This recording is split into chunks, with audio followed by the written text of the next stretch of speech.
భూమాన కరుణాకర్ రెడ్డి గారు, మీరు నిన్న దొంగ ప్రమాణాలు చేస్తూ ఉన్నారు. సూటిగా మిమ్మల్ని అడగదలుచుకున్నాం. మీరేదో పెద్ద పతివ్రతలాగా బయటకొచ్చి మాట్లాడుతున్నారు కదా! భూమాన కరుణాకర్ రెడ్డి గారు. ఆ దేవుడుదు ఆ!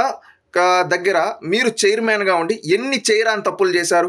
మీరు నిజంగా మీకు చిత్తశుద్ధి ఉంటే, ఆ రోజు మీరు చైర్మన్‌గా ఉండేప్పుడు వెంగమాంబ అన్నప్రసాదంలో కల్తీ జరిగింది. దాని గురించి మాట్లాడవేవి? దాని గురించి మాట్లాడలేదేమి? ఈరోజొచ్చి ప్రమాణం చేస్తున్నావు. నువ్వు చైర్మన్‌గా ఉండేటప్పుడు వెంగమాంబ అన్నప్రసాదంలో కల్తీ జరిగితే కనీసం మాట్లాడలేనోడివి నువ్వు.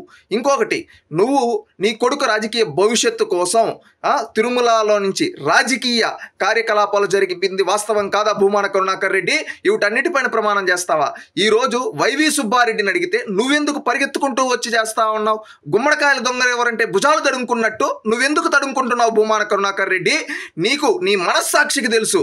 ఒకప్పుడు నువ్వు రాజశేఖర్ రెడ్డి గారి హయాంలో ట్రస్ట్ బోర్డు చైర్మన్‌గా ఉండేటప్పుడు ఏ తప్పులు చేశావో దానికి ఆ దేవదేవుడు ఏ శిక్ష విధించాడో నీ మనస్సాక్షికి తెలుసు భూమాన కరుణాకర్ రెడ్డి. మళ్ళీ ఈరోజు ఆ దేవుడిపైనే నమ్మకం లేక నువ్వు ఈరోజు వచ్చి ఆ దేవుడి ముందు ప్రమాణం చేస్తుంటే ఆ శ్రీవారి భక్తులు నవ్వుతున్నారు. తిరుపతి వాసులు ఏంట్రా వీడు ఈ విధంగా దిగజారిపోయాడంటున్నారు. ఇకనైనా మారవయ్య భూమాన కరుణాకర్ రెడ్డి. దొంగ ప్రమాణాలాపు. నీ కూతురు వివాహం క్రైస్తవ మతంలో జరిపించింది వాస్తవం కాదా? నువ్వు విరసం అనే ఒక రాడికల్ సంస్థతో ఉన్నది వాస్తవం కాదా? ఈ విధంగా చెప్పుకుంటూ పోతే నీ చరిత్ర తిరుపతి ఏ వీధిలో అడిగినా చెబుతారు. తెలుసుకోవయ్యా భూమాన కరుణాకర్ రెడ్డి. దొంగ ప్రమాణాలు చేస్తే రేపు ఆ దేవదేవుడు ఆల్రెడీ నీకు ఒక శిక్ష వేస్తున్నాడు. అది నీ మనస్సాక్షికి తెలుసు.